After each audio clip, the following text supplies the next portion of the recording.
정부가 오늘 발표한 달라진 방역 대책, 일단 지금의 체제를 4주 더 연장하고 방역 패스 유효 기간을 반년으로 정하면서 이제 6개월 안에 추가 접종까지 마쳐야 합니다.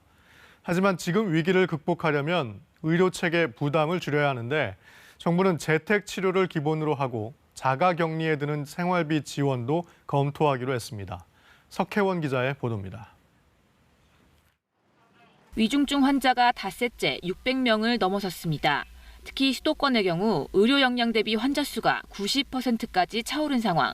이에 따라 정부는 앞으로 모든 확진자는 재택 치료를 원칙으로 정했습니다.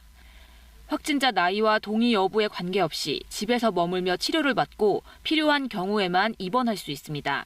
확진된 즉시 의료기관의 건강관리가 이루어지고 증상 변화가 있거나 환자가 원할 때는 검사나 진료를 받을 수 있도록 단기 외래 진료센터를 운영합니다.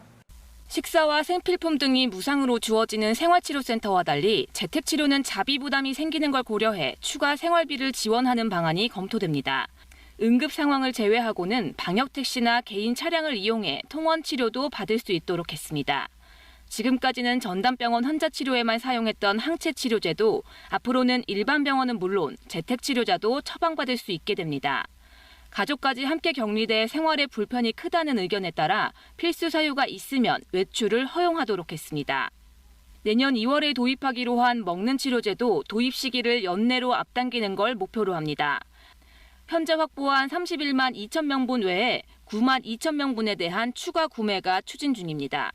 긴급 사용 승인에 대한 속도를 내서 검토를 하고 또 허가가 날 경우에 신속하게 국내에 공급이 연말 이내 12월 이내에 공급이 될 수 있게끔 병상 회전율을 높이기 위해 환자 상태에 따라 병원이나 병실 이동, 조기 퇴원도 도입되는데 방역당국의 요청을 거부할 경우 병상 손실 보상을 인정하지 않는 등 관리를 강화할 방침입니다.